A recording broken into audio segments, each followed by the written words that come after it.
my bed, my bridal, all for misery, and I cannot save my child from death. This is one of the most shocking stories ever written. A mother, a princess, has lost her city and her husband in war. Now she has to face the news that she is to be sold into slavery and her only son killed. This film version of an ancient Greek play called Trojan Women has become a classic. The first time I saw it, I was moved to tears, and it still moves me now. It is a play about the most charged aspects of human life: love, war, sacrifice, fear, and death. And although it is set amongst the gods, myths, and peoples of ancient Greece, it is still utterly gripping today. It is one of the main reasons I study classics. An Athenian called Euripides wrote this play a little under 2,500 years ago. Back then, he was often ridiculed as an angry young man, but over time, his plays have come to symbolize the incredible sophistication of ancient Greek civilization. That civilization has influenced almost every aspect of our lives. Not just drama, but politics, language, philosophy, art, and architecture. To understand ourselves, it turns out, we need to understand the ancient Greeks. And the best seat from which to do that, for my money, is in the theatre. This series is about how ancient drama changed our world. It's the story of dramatists like Aeschylus, Sophocles, and Euripides, who revolutionized storytelling through plays like Trojan Women, Antigone, Oedipus, and the Oresteia. It's the story of how the ancient Greeks gave birth to tragedy and comedy, and it's the story of how theatre spread throughout Greece and beyond, becoming a benchmark of civilization not just for the Greeks, but for the world then and now. In this episode, I want to journey to Athens to explore how drama first began. From the very start, it was about more than just entertainment. It was a reaction to real events, it was a driving force in history, and it was deeply connected to Athenian democracy. In fact, the story of theatre is the story of Athens, the cultural hub of ancient Greece, and the stage for one of the greatest shows on earth.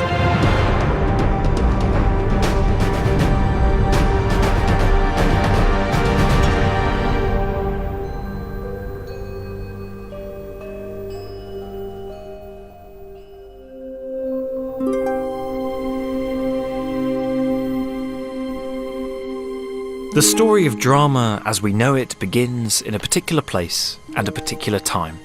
Athens in the 6th century before Christ.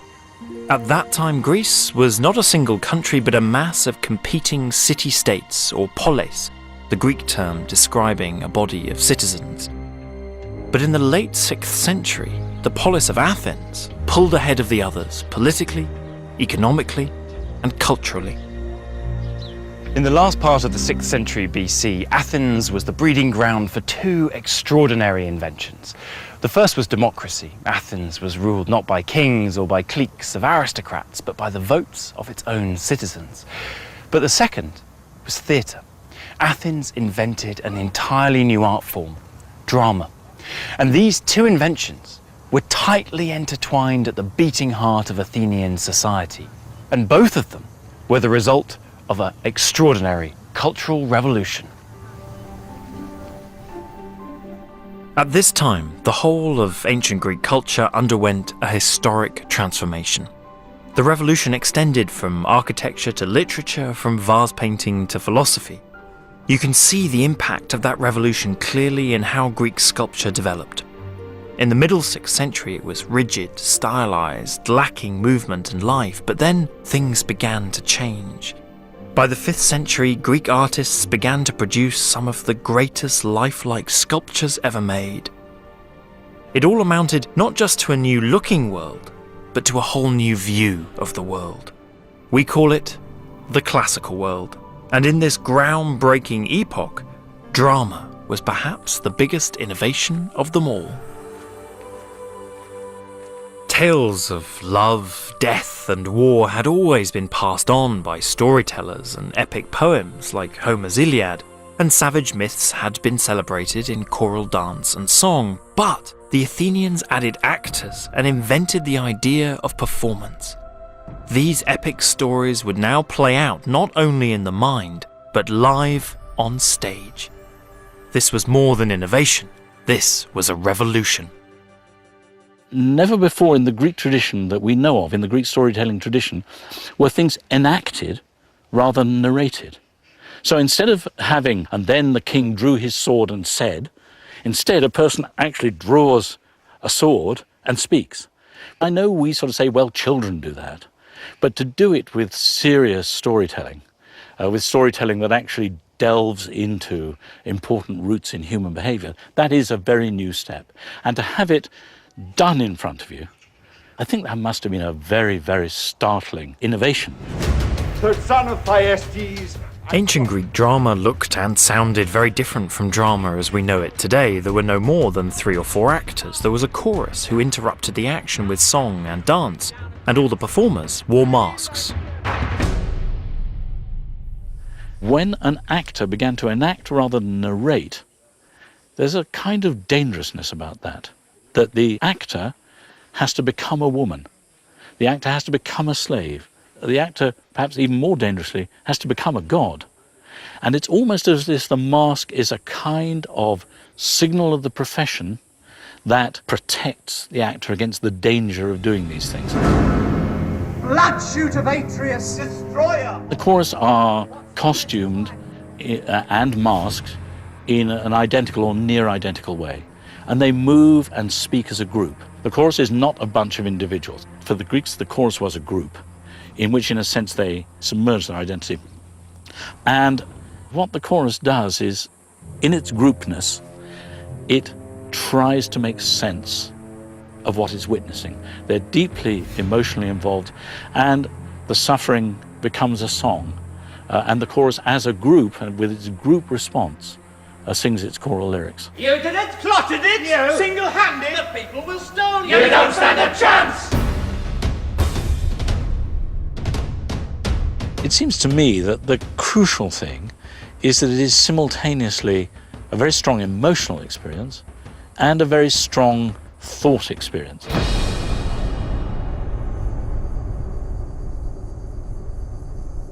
When the Greeks came to analyse their new art form, they discerned 3 different types of play, 2 of which we still have with us today, tragedy and comedy.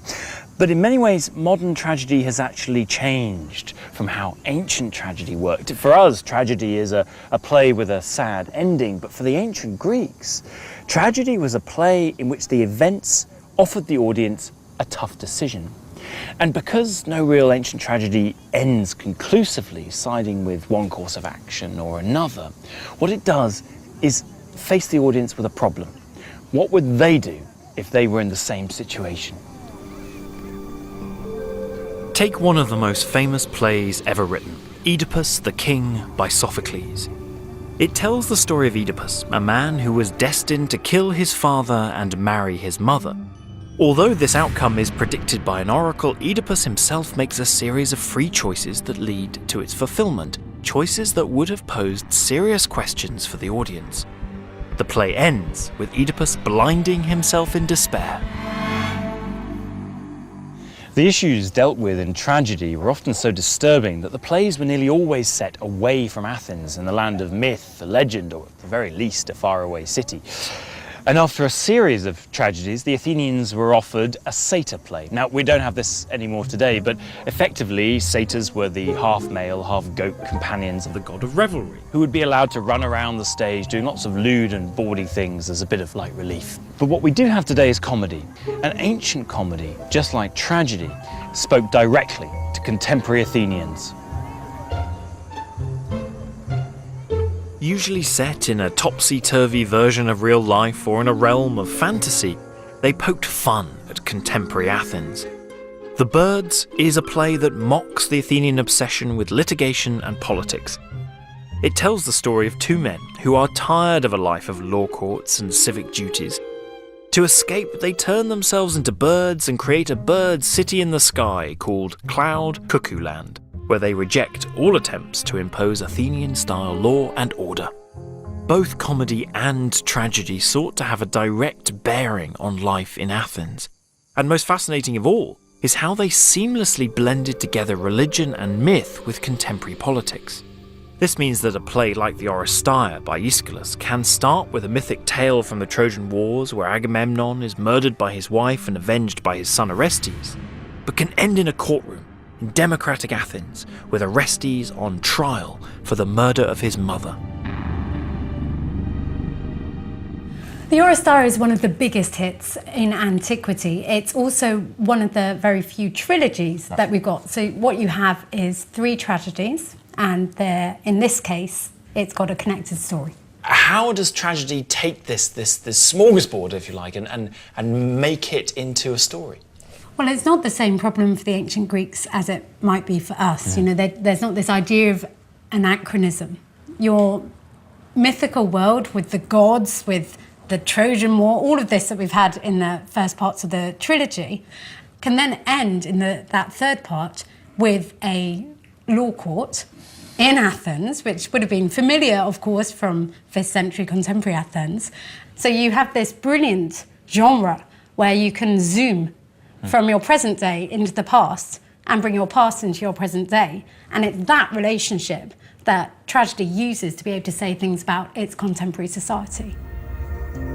To find out more about how drama and democratic Athens became so intimately connected, I want to look at how theatre first emerged.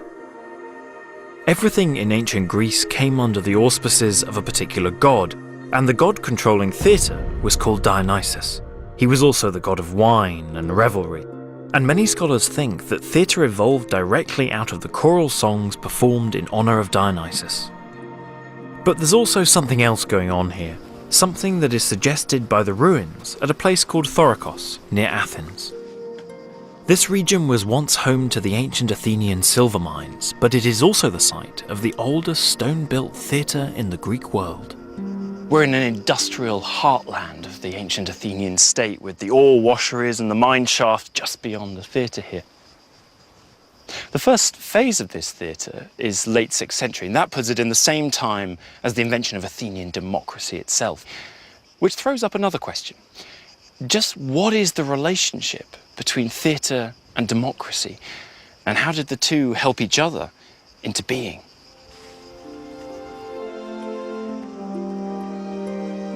It's a question that has been debated by scholars for centuries.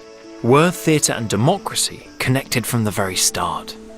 I actually buy into the story that tragic drama is a democratic invention. I have a particular take because I am one of those who think that Athenian tragic drama was deeply, strongly politicized. Not just it happened in a polis, but it happened in a polis of a particular sort and could not have happened before Athens became a polis of that particular sort, a democratic one. The theatrical side seems to coincide fairly closely with the political identity. Theatrical activities of some sort or another were one of the ways in which they expressed the fact that now they all belong together, this was the place to which they came and in which they acted. It's about, the local community feeling itself to be a local community. I'm on my way to visit one of the smaller Athenian communities to try and find some more proof about the connection between drama and politics. I want to see what the archaeology itself has to say. Now, neither for theatre nor democracy was it any kind of immaculate conception, nor were either born into the fully developed form that we recognise them today. Both developed arm in arm over time. And all around us as we drive in Attica, we can see the building blocks, the basis of the Athenian democratic system. People tend to think of Athenians as city dwellers, but much of the population actually lived in village communities called demes. There were 139 demes making up the Athenian democracy, and each deme governed itself. The deme I'm looking for is one of the remotest. It's called Rhamnous. The people who lived here were mostly farmers, but all the male citizens voted for the council and on local regulations and on bylaws. And right at the heart of the community are the remains of what was once a theatre. This is what I've come looking for on this very hot afternoon. An inscription that shows us democracy at its most local level in operation. Dionysoi to Dionysus, hupo tis boules, from the boule, the local council controlling this deme here in Attica. And it's to Dionysus because, yes, you've guessed it, we're in a theatre, the space of Dionysus, the privileged seats for the distinguished local clientele, and the stage set out before us.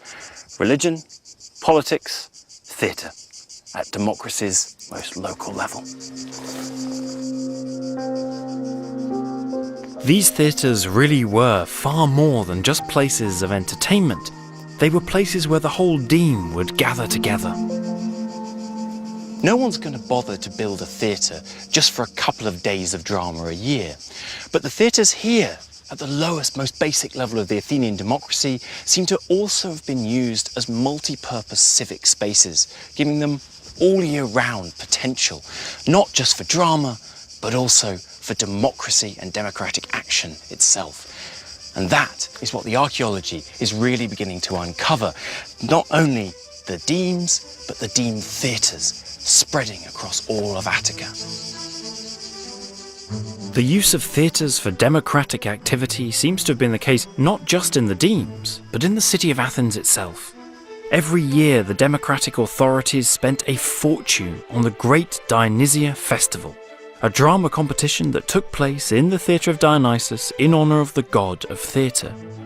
It's through understanding the different stages of this festival that we can get closer to understanding what ancient Athenians experienced when they watched and created drama. The festival began with a procession, a rowdy affair with feasting, drinking and a great crowd of people parading through the streets with a statue of the god and a small herd of sacrificial animals. When it reached the altar of the 12 Olympian gods in the marketplace, the first thing that happened was a holy dance.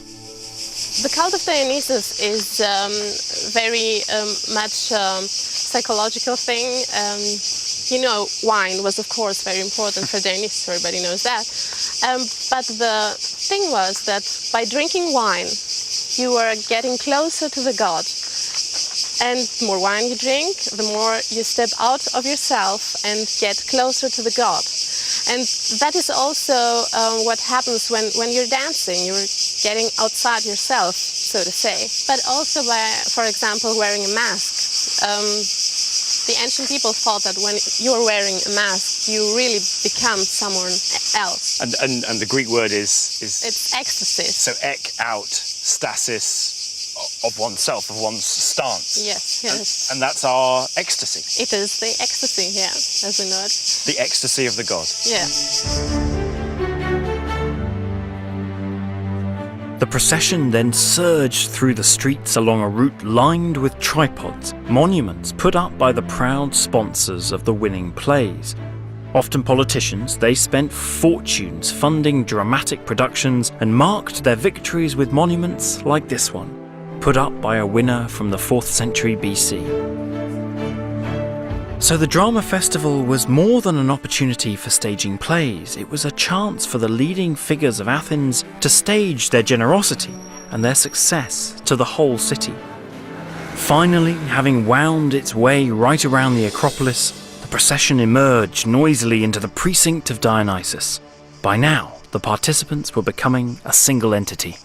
It was a religious but also a political incident, actually. The whole city, so to say, steps towards the god, so in order to worship the god. And they show not only their piety, but also that they belong together. So it's an extraordinary idea, isn't it? That when they take their seats in the theatre, it's no longer, we would say in English, it's no longer Joe Bloggs and somebody, it's no longer the farmer and the individuals, it is a collective of people with a new identity, which is that of worshippers of the god Dionysus. Yes, correct. It's a bit different to going to the theatre today, right? It is indeed. All of this put the audience into a receptive state for the drama competition that was to follow. But first, as they took their seats in the theatre, there was one more important set of rituals to come. The audience were seated here, perhaps in the same groupings as when they went to war. The citizens of Athens who were acting on the stage were acting in the same groups as when they went to war. And in the front seats of the theatre were the reserved seats for the priests of the city and for the important civic officials.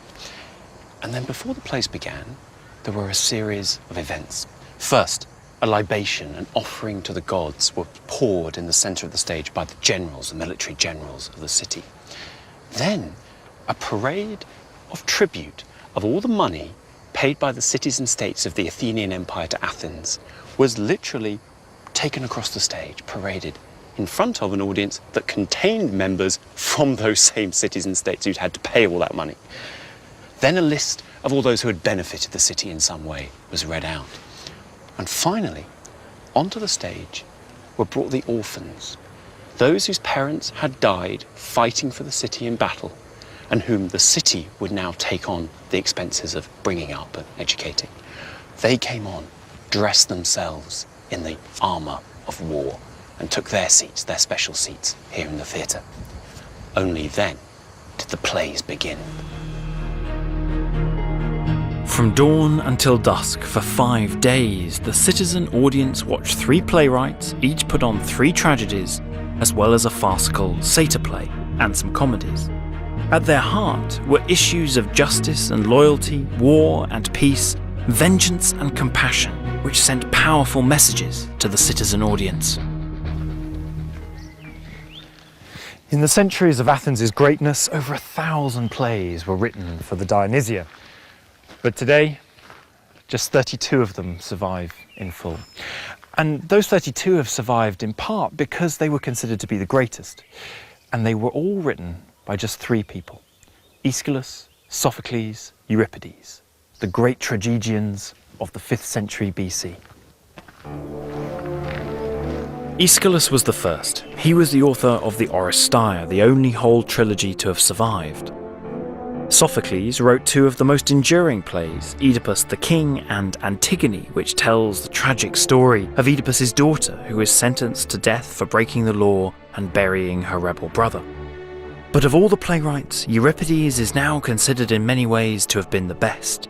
He wrote the play Medea, with its shocking tale of a woman betrayed by her husband who takes revenge by killing her own children. The playwrights of ancient Athens were all gurus of the city in one form or another. Aeschylus, the war hero, Sophocles, the civic official, and Euripides, the sort of enfant terrible of Athenian society. The Greek word for playwright is didaskalos, which means trainer or teacher. Now, in part, that refers to the playwright's role in training the chorus for their play, but many believe it also refers to the role of the playwright in training the audience for participation in democracy itself. If we take Sophocles' Ajax as an example, it's a retelling of a classic myth set in the time of the legendary war between the Greeks and the Trojans. And on the one hand, it's just that, but on the other, it's also a lesson in the sacrifices that have to be made for democracy to work. Ajax was one of the warriors who fought with the Greeks at Troy. After the death of Achilles, the greatest hero of them all, the Greeks take a vote on who should get his weapons. They choose Odysseus, not Ajax, and Ajax is furious. Unable to accept the result of the vote, he goes on a killing spree, and ultimately, consumed by the shame of his actions, he is driven to suicide. The motor of this play is a vote, a process that would have been very familiar to the democratic citizens of ancient Athens. But it's a vote that Ajax refuses to accept. Ajax is the antithesis of the good democratic citizen. But the play also goes further, because for me, the key moment is actually what happens after Ajax's death. So what Sophocles has the other Greeks do is debate about how they should proceed. And some argue that Ajax should not be buried because of his actions, but Odysseus steps in to argue that he should be buried. Do not fling his body out unburied, treated so unfeelingly, and don't let force have such control of you that you allow your hate to trample justice down. For scholars, this is the critical point in the play. There's a real danger in Ajax that because you've got these two extraordinary episodes that are bloody and shocking, you think the play is about those two episodes that are bloody and shocking. But I think the play is about the process of debate that leads to decisions in the wake of actions that really you haven't been able to cope with. And so this is a play that stages debate. And it stages it in all its forms. One way of thinking about Ajax is as a Homeric or Bronze Age or archaic warrior stuck in a much more modern political system. He has values about being an individual and being a hero, not being a cooperative person, that make him very, very difficult, as if individuals can no longer be powerful figures in the democracy. A man out of time, out of place. Yes. So, yeah, this may be somebody who is hardly a role model citizen, but there are going to be lots of people in Athens who are hardly role model citizens.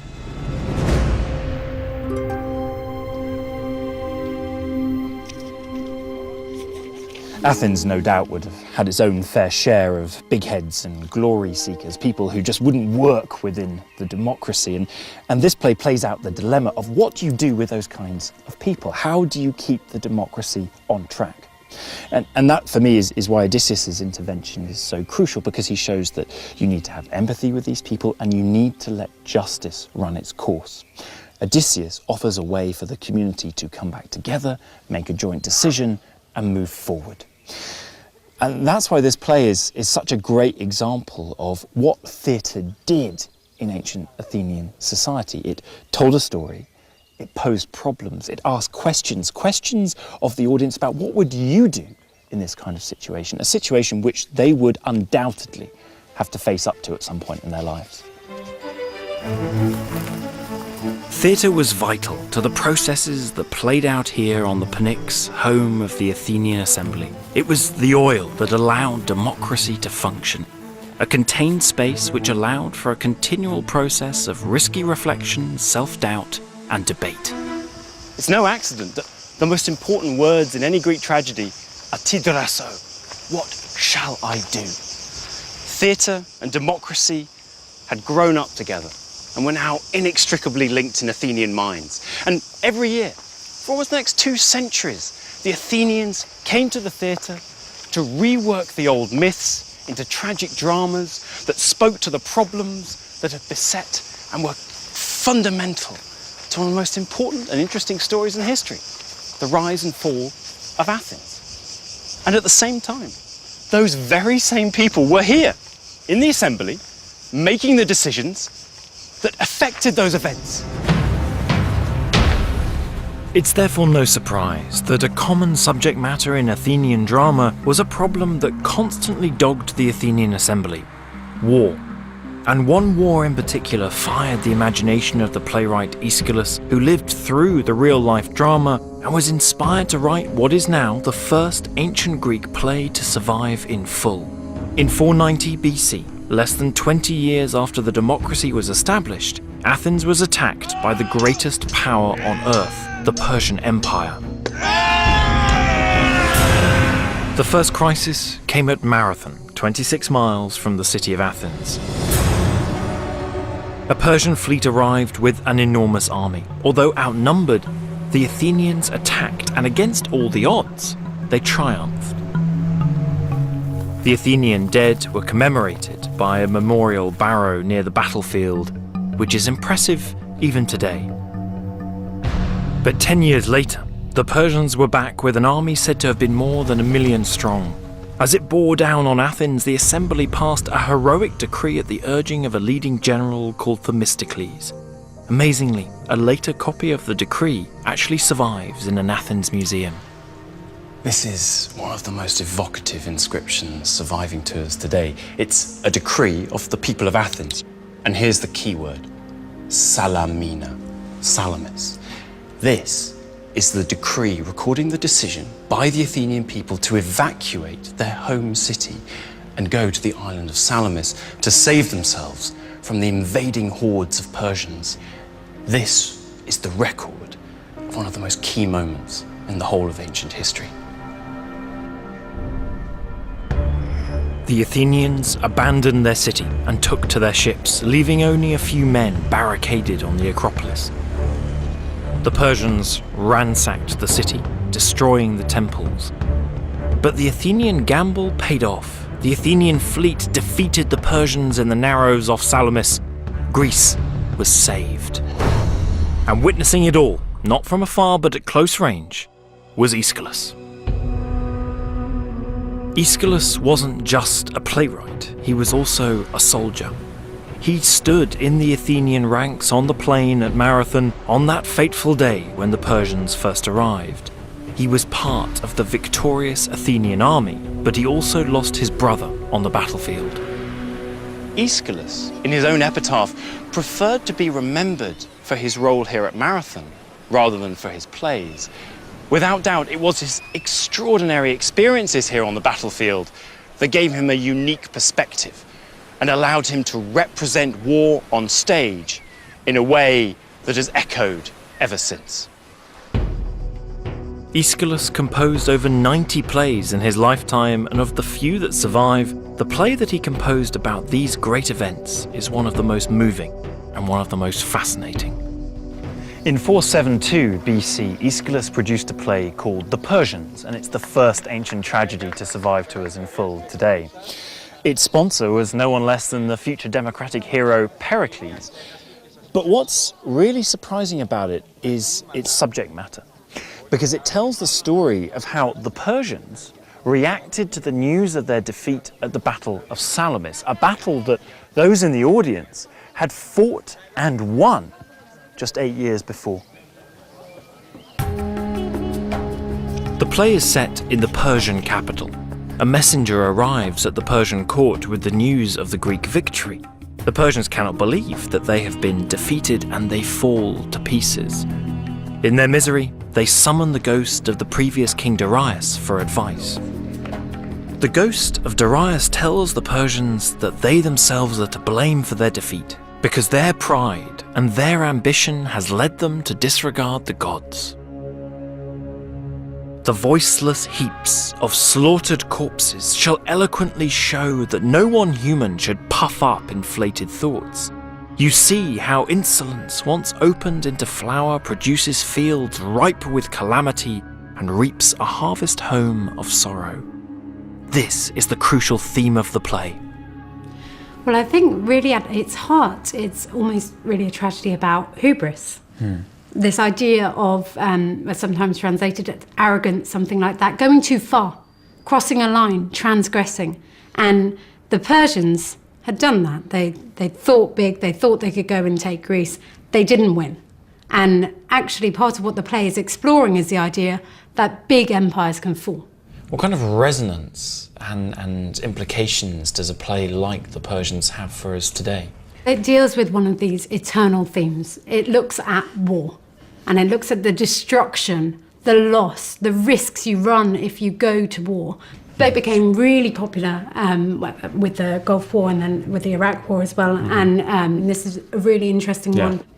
In some modern productions, what you get is costume that really tells you that the audience should be making a link with contemporary war. What point is Aeschylus making, do you think, with that? I mean, this is an amazingly difficult question to answer. You can't even imagine how this must have felt for the audience when they'd had their city sacked. They'd really come close to being completely occupied by Persia. This play is, on one level, really celebratory. Yeah. But you have to imagine it operating on another level as well, because there are incredibly moving speeches in this. The language isn't just victorious, if you like. I think it tells us a lot about what tragedy is doing. It is complex. And it doesn't make it easy on the audience, and it's really asking the society to reflect.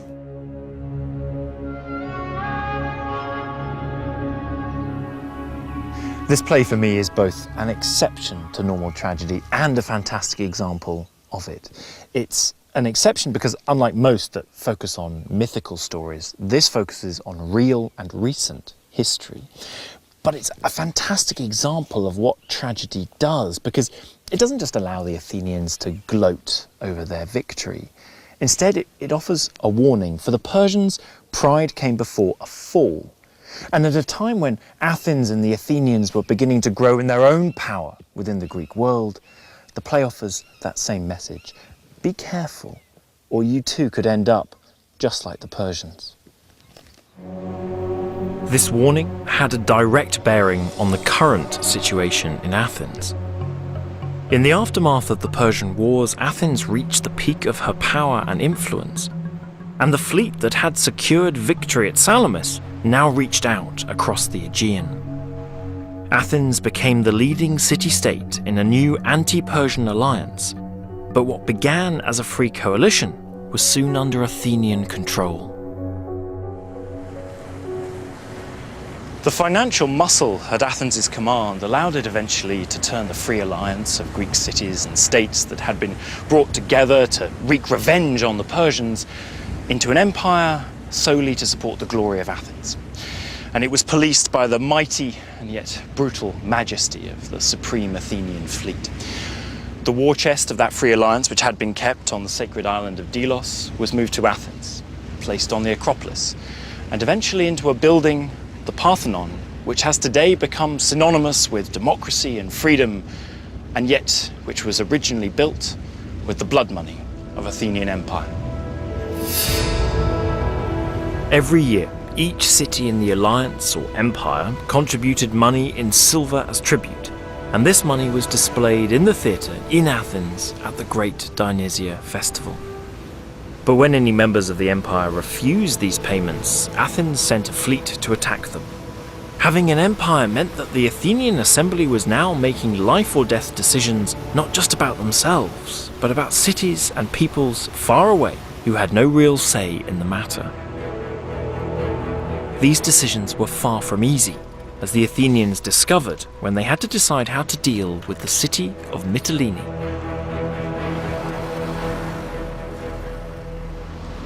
In 428 BC, the city of Mytilene rebelled against the Athenian Empire. The Athenian assembly met to decide how to respond. The hardliners wanted to execute every man and enslave every woman in the city, the moderates just to execute the ringleaders. And on the first day of debate, the Athenian assembly sided with the hardliners. They even dispatched a trireme to Mytilene to carry out those orders. And yet when they met on the second day, the Athenian assembly started to doubt its own decision. And indeed, they went on to reverse it, sending a second trireme, which got there just in time. Now, these events not only brought great relief to the Mytileneans, but it also brought home to the Athenians the critical importance of thinking through properly their decisions before taking action. Dealing with life and death decisions like this had always lain at the heart of Athenian drama, and authors like the prize-winning Sophocles forced the audience to experience vicariously the consequences of sloppy thinking. In 442 BC, Sophocles won yet another victory at the city Dionysia with his play Antigone. Now, Sophocles was a man intensely involved with the affairs of the Athenian state. He had been a general, and he would go on to become one of its closest advisors during its darkest hours in future years. And his play Antigone deals with exactly this kind of thing: how to debate and argue through the difficult and yet critical issues that face a city, and what can happen when it all goes terribly wrong. The play tells the sad story of Oedipus's daughter, Princess Antigone.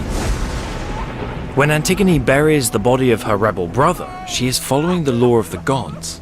But the city's law and her uncle King Creon have forbidden it. Creon is furious and condemns her to death. Creon's son, Haemon, who is in love with Antigone, urges his father to reconsider. He argues that a city is not a city if it is the holding of one man. But Creon is stubborn and uncompromising. He refuses to listen and refuses to back down. The play ends with Antigone and Haemon both committing suicide, and with Creon facing the displeasure of his people and of the gods. Creon has to face the fact that his actions and his alone have caused this disaster. All of Greek tragedy stages dilemmas that cities under leaders have, where they're faced with either very bad luck or very bad management, or both. Now, at one end of that spectrum, you've got Oedipus, who has very, very, very bad luck, right? He's doomed before he's even born. How do you react to that? How do you conduct yourself in a situation with very bad luck? Right at the other end is the story of Oedipus's daughter, Antigone, faced with the most incompetent leader in all of Greek literature, and that is saying something. Creon simply cannot put a foot right. So Sophocles is asking people to think about what a good leader might be through showing them the worst possible leader, and the Athenians loved that so much that antiquity said they made him general in response. Yeah. Creon's getting a pretty bad stick from Edith. But there's a real sense in which the issue at the centre of the play is an issue that arises even in Athenian law. In Athenian law, if someone is a traitor, they are not to be buried. Right? You have to take them beyond the borders and you can then bury them outside. If you're a demarch in Athens and there's a dead body in your deme, you are obliged to bury it. Right? So immediately that clash of, yes, you must bury it, but no, you can't, arises if the dead body happens to be a traitor. So this isn't a non-issue. This is a real issue. And Creon may make a complete fist of resolving it, but he makes a fist because there are two diametrically opposed, justifiable views, and you then have to pick your way through these.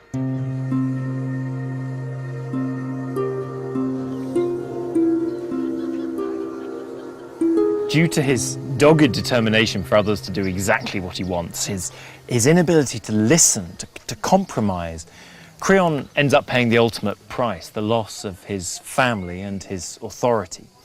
It's a play about listening, debate, compromise, what it takes to be a leader. Those are issues which, of course, had relevance to the ancient Athenians watching the play, but they're also issues that are relevant to any society at any time.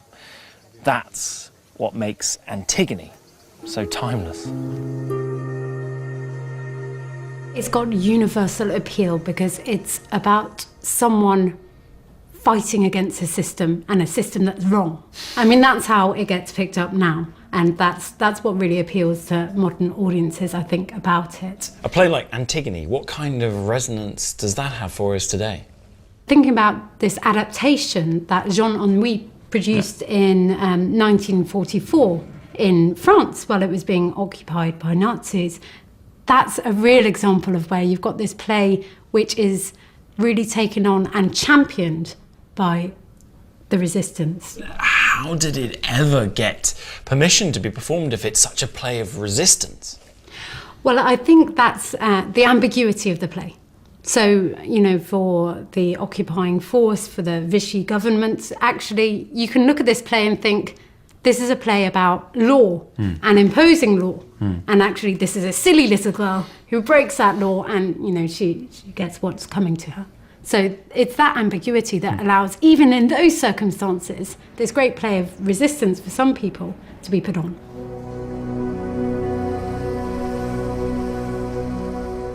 Tragedy was an effective way of engaging with the issues that beset the democracy. But it was not the only way. There was also comedy. Comedy was irreverent, rude and bawdy. And it was also personal, targeting real individuals. And just like today, ordinary Athenians in the marketplace were deeply suspicious of their elected political leaders. Some people, it seems, were just naturally born to successfully navigate the slippery waters of Athenian politics. And one of those guys was a man called Cleon. Now, Cleon was what we'd call today an opportunistic politician. He would be with the aristocrats, or he would be spurring on the lowest of the low of the Athenian citizenry. And the ancient commentators are fairly hard on Cleon, and today we'd probably be a bit more balanced, but without a shadow of a doubt, he would do whatever it took to get whatever he wanted. Naturally, he had his enemies. They accused him of being greedy, not just for power, but for fresh-caught tuna, seen back then as a luxury desired by the rich and anti-democratic. How could the democracy keep people like this in check while not killing off their energy and enthusiasm that at the end of the day benefited the city? Well, one of the ways they did it was in the theatre, by taking the piss out of them, right in their very face.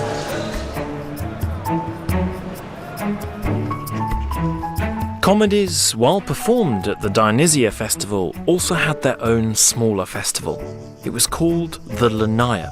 It took place early in January, long before the season for sailing started, so there were no foreigners present.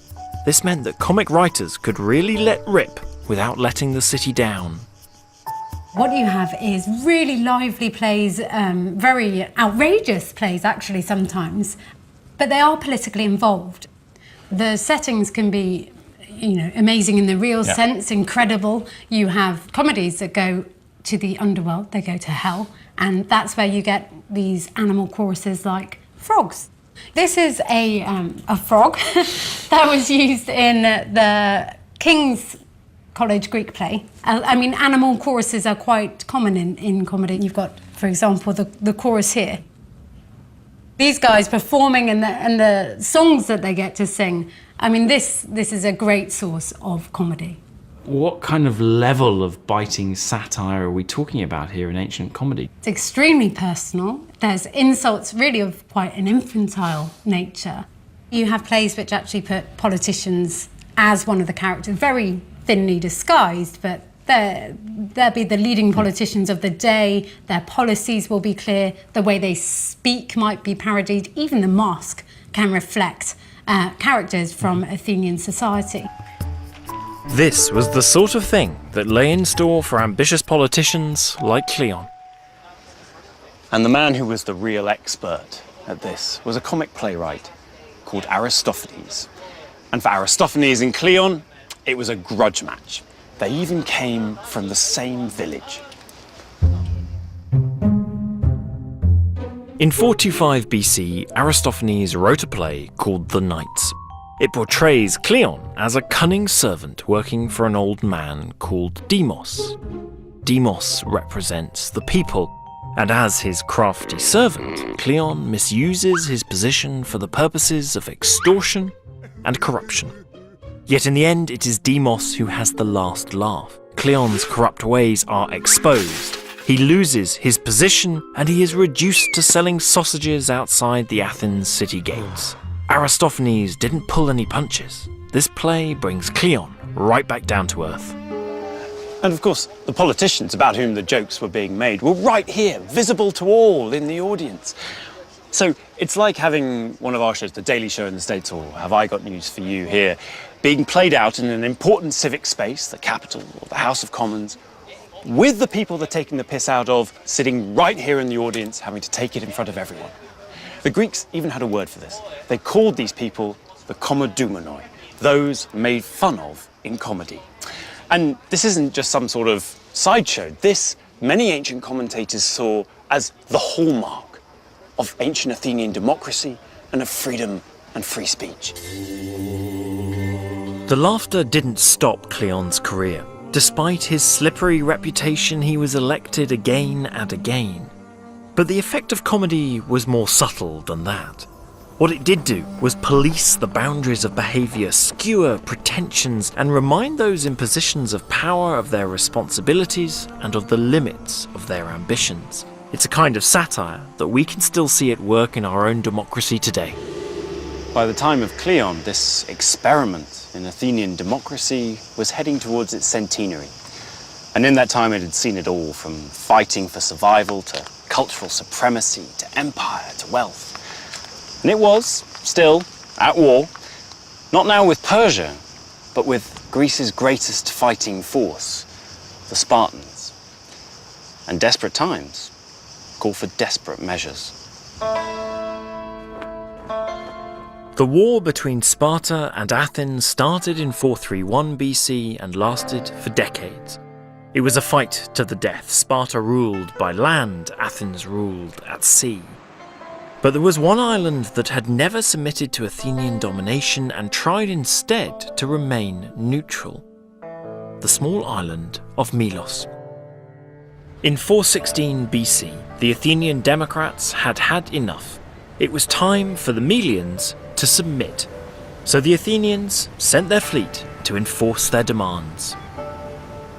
Now, according to Thucydides, the contemporary Athenian historian, the Athenians sent in not just their fleet, but also some diplomats to put the case. The case was very simple. It was this: join us or die. But what happened next, according to Thucydides, was an extraordinary debate between the two sides. These envoys the Melians did not bring before the popular assembly, but bade them tell in the presence of the magistrates and the few what they had come for. The envoys gave the Melians an ultimatum: surrender and pay tribute to Athens, or be destroyed. The Melians argued that they were a neutral city, not an enemy, and that it would be shameful and cowardly to submit without a fight. But the Athenians were unmoved. They countered that if they didn't extract surrender from Melos, the empire would look weak. They argued that the strong have the right to exert their authority. This is a classic example of what we call in Greek an agon, a debate. And you could have seen it in the philosophical lecture hall, or in the political assembly, or in the law courts, or indeed on the stage in the theatre. And it's summed up rather well, actually, by an enthusiastic student who seems to have had this copy before me and who has written rather pithily in the margin, "Might is right." And that was the Athenian argument. The strong do as they can, the weak suffer what they must. And that's exactly what happened. The Athenians invaded the island of Melos, they executed all the men, they enslaved all the women and the children, and they established an Athenian colony there. And yet, just the very next year, in the theatre of Dionysus, in the centre of Athens, Euripides, the enfant terrible of Athenian drama, staged a play called Trojan Women. Its subject matter was what happened to the women at Troy after the Greeks had besieged, invaded, destroyed the city. So the Athenians sat down to watch a play which laid before them on the stage the tragic reality of what they had done just the year before to the island of Melos. The play is set in the aftermath of the legendary siege of Troy. The city has fallen, all the Trojan men are dead, and the surviving Trojan women who make up the chorus in the play are to be sold into slavery. But for Princess Andromache, there's worse. Her son is to be taken from her and slaughtered. When she argues, the messenger tells her to be brave. Might is right.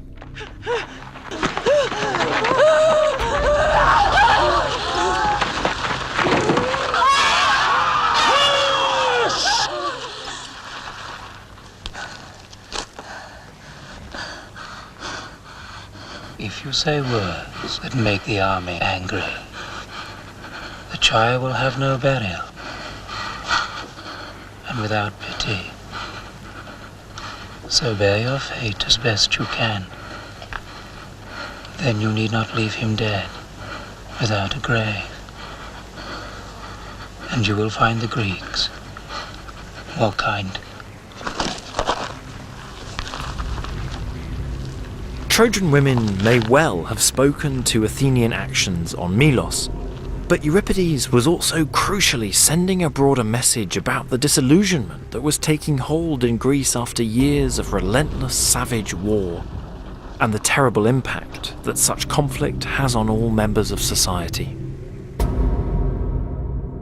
Why should we think that what the Athenians did to the Melians would have generated such terrific outrage when the Spartans had done something very similar to the people of Hysiae just a few years earlier? Exactly. I mean, that's purely historically. On the other hand, the coincidence of date means, it seems to me, that as Euripides is writing this, what is the big campaign that the Athenians are involved in that is going to involve women as slaves means of war, well, it is there is no other campaign going on as Euripides is writing it in the winter of 416-5.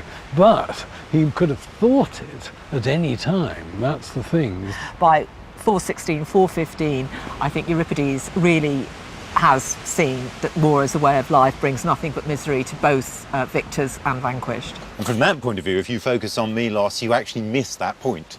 Exactly. The more you think this is just a sort of, oh, there's been a terrible atrocity. Yes, exactly. The more you miss that this is about the fact that war is irrational and terrible. And Euripides is presenting a very a view of all the Greeks as having barbarized themselves during the course of the Peloponnesian War. Euripides was not the only one to despair at the state of affairs in Greece or criticise Athenian behaviour. Many in Greece now felt that Athens was guilty of hubris, of overreaching pride. And anyone who had ever seen a Greek tragedy would have been aware of what could happen next.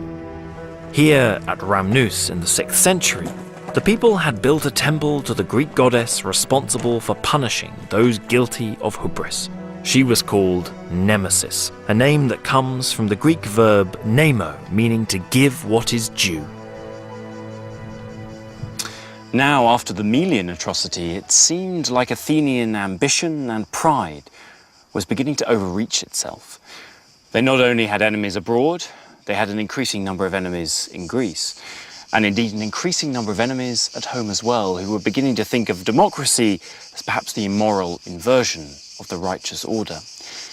The question was, as the glorious golden age of the 5th century drew to a close, how would theatre and democracy, which had so spectacularly grown up together, survive in a much harsher and more difficult world?